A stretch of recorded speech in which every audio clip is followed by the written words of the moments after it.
Okay, question about starting. So this is a bit of a general question because my mind kind of first goes to, are you looking for help with starts for mountain bike, for cyclocross, or for gravel?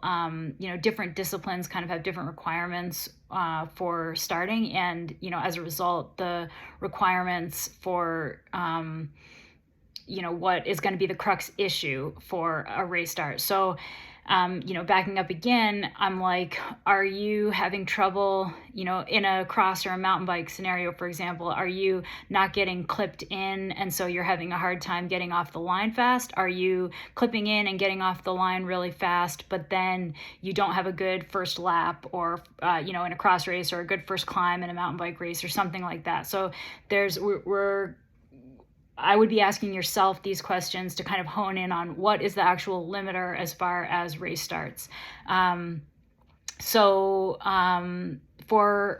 all three, for mountain bike, for cross, for gravel, and those are the kind of the main ones that are in my wheelhouse as far as racing, that where a race start would be important. Road racing, not so much the case, although crit racing, certainly a good start is important. So for all three, for mountain bike, cross, and gravel, there's some really important positioning considerations to consider. For cross, it's all about that first corner, where you are positioned for the first corner. For mountain bike, it's the first section of single track. For gravel, it's going to be the first selection, kind of the first crux point of the race where things get hard and things start to come apart. And sometimes that is not necessarily, when I say hard, it's not necessarily a hard climb. It might be a technical section. It might be a pinch point. Like I know that recent race in Colorado, the Rad, they had, there was like a gate of some kind that really caused an initial selection. So for gravel, whatever that first selection is, so if the issue is getting clipped in and getting off the line, that's neuromuscular power, that's sprint power, really short, high, intense efforts, and simply practicing clipping in. So that's what you would do, is start with 1 foot down, make sure you're in the right gear. That's also a consideration. There's just some kind of strategic thinking that needs to go in with a race start. Like when you're on the line in staging, you need to look back at your cassette, figure out what gear you're in, which foot you prefer to clip in. The gearing is going to depend on, are you starting on a hill? Are you starting on flat? Then you need to think about the surface. Are you starting on grass, asphalt? Is it loose? If it's loose, then you need to kind of wipe away the gravel under your tire so you don't slip the tire. So there's some other considerations kind of aside from straight up positioning and power. For cyclocross starts, if we're talking more about like a first lap situation, workouts like 30-30s, really hard over-unders, 40-20s, 20-40s, 30-15s, all these kind of variations on over-unders are going to be your best bet for that. And that's kind of assuming that you do have a really solid aerobic base under you, because that start's not going to get you anywhere if you don't have a good FTP. FTP is kind of an overlooked component for cross racing, but I promise it's really important. You can't just do 30-30s and expect to be a good cyclocross racer.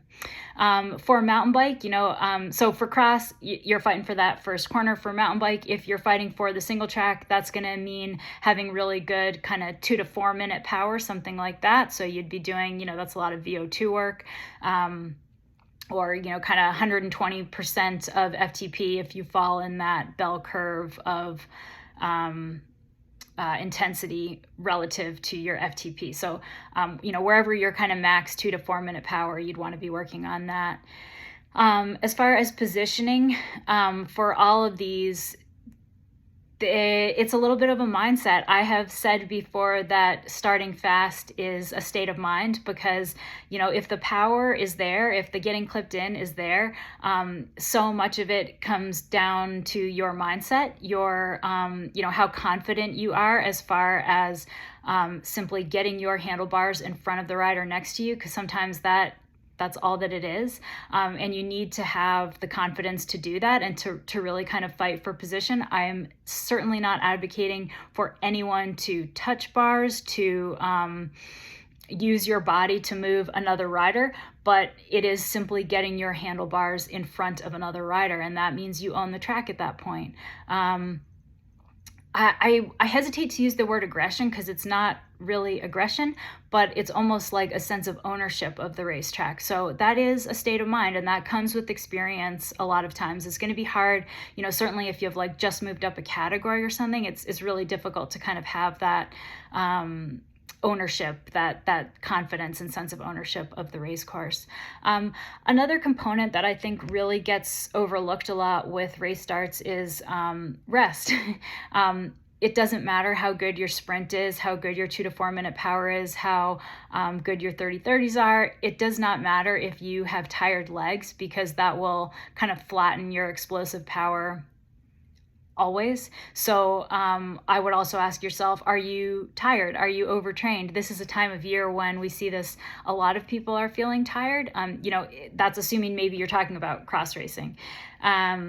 If it's, another point in the year and you are convinced that fatigue is not an issue, then you can disregard. But I think a lot of times people really hammer themselves trying to have a better start, and if they would simply go into their events a little bit more rested, they'd probably have a lot more explosive power off the line. So hopefully that is helpful.